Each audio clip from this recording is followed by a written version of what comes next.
Party ಹೆಸರಲ್ಲಿ ಯುವತಿಯರ ಮೇಲೆ rape case ವಿಚಾರಕ್ಕೆ ಸಂಬಂಧಿಸಿದಂತೆ ಪ್ರಕರಣದ ತನಿಖೆಗೆ ಡಿಸಿಪಿ ನೇತೃತ್ವದಲ್ಲಿ ತಂಡವನ್ನು ರಚನೆ ಮಾಡಲಾಗಿದೆ. ಡಿಸಿಪಿ ಮಿಥುನ್ ಕುಮಾರ್ ನೇತೃತ್ವದಲ್ಲಿ ತಂಡವನ್ನು ರಚನೆ ಮಾಡಿ ತನಿಖೆಯನ್ನು ನಡೆಸಲಾಗ್ತಾ ಇದೆ.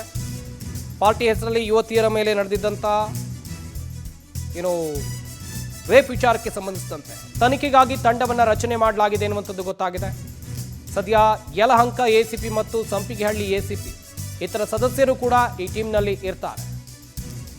ಪಾರ್ಟಿ ಹೆಸರಲ್ಲಿ ಯುವತಿಯರ ಮೇಲೆ ರೇಪ್ ಆಗಿದೆ, ಅತ್ಯಾಚಾರ ಮಾಡಲಾಗಿದೆ ಎನ್ನುವಂಥ ಗಂಭೀರ ಆರೋಪ ಕೇಳಿಬಂದಿತ್ತು.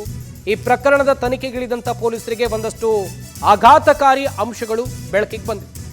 ಪಾರ್ಟಿಗೆ ಹೋದಂಥ ಯುವತಿಯರ ದೃಶ್ಯಾವಳಿಗಳನ್ನು ರೆಕಾರ್ಡ್ ಮಾಡಿಕೊಂಡು ಅವರನ್ನು ಬ್ಲ್ಯಾಕ್ ಮೇಲ್ ಮಾಡಲಾಗ್ತಿತ್ತು ಎನ್ನುವಂಥ ವಿಚಾರ ಕೂಡ ಬೆಳಕಿಗೆ ಬಂದಿತ್ತು. ಈ ಸಂಬಂಧ ಈಗ ತನಿಖೆಯನ್ನು ಚುರುಕುಗೊಳಿಸಲಾಗಿದೆ, ತಂಡ ಕೂಡ ರಚನೆ ಮಾಡಲಾಗಿದೆ ಎನ್ನುವಂಥ ಮಾಹಿತಿ ಇದೆ. ಡಿಸಿಪಿ ನೇತೃತ್ವದಲ್ಲಿ ತಂಡವನ್ನು ರಚನೆ ಮಾಡಲಾಗಿದೆ. ಡ್ರಗ್ ಪಾರ್ಟಿಗೂ IPS ಅಧಿಕಾರಿಗೂ ಇದೆಯಾ ನಂಟು ಎನ್ನುವಂಥ ಪ್ರಶ್ನೆ ಉದ್ಭವಿಸ್ತಾ ಇದೆ. ಪ್ರಭಾವಿ IPS ಅಧಿಕಾರಿಗಳ ಜೊತೆಯಲ್ಲಿ ನಿಖಿಲ್ ಸಂಪರ್ಕದಲ್ಲಿದ್ದ ಎನ್ನುವಂಥದ್ದು ಗೊತ್ತಾಗಿದೆ.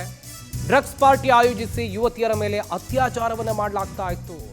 ಪಾರ್ಟಿ ಆಯೋಜಕರಿಗೆ ಸಹಕಾರ ನೀಡಿದ್ರ IPS ಅಧಿಕಾರಿಗಳು? ಹಾಗಾದ್ರೆ ಇಲ್ಲಿ ನಿಖಿಲ್ ಎನ್ನುವಂಥ ಆರೋಪಿ IPS ಅಧಿಕಾರಿಗಳ ಜೊತೆಯಲ್ಲಿ ಸಂಪರ್ಕದಲ್ಲಿ ಇದ್ನಾ ಎನ್ನುವಂಥ ಪ್ರಶ್ನೆಗಳು ಉದ್ಭವಿಸ್ತಾ ಇದೆ.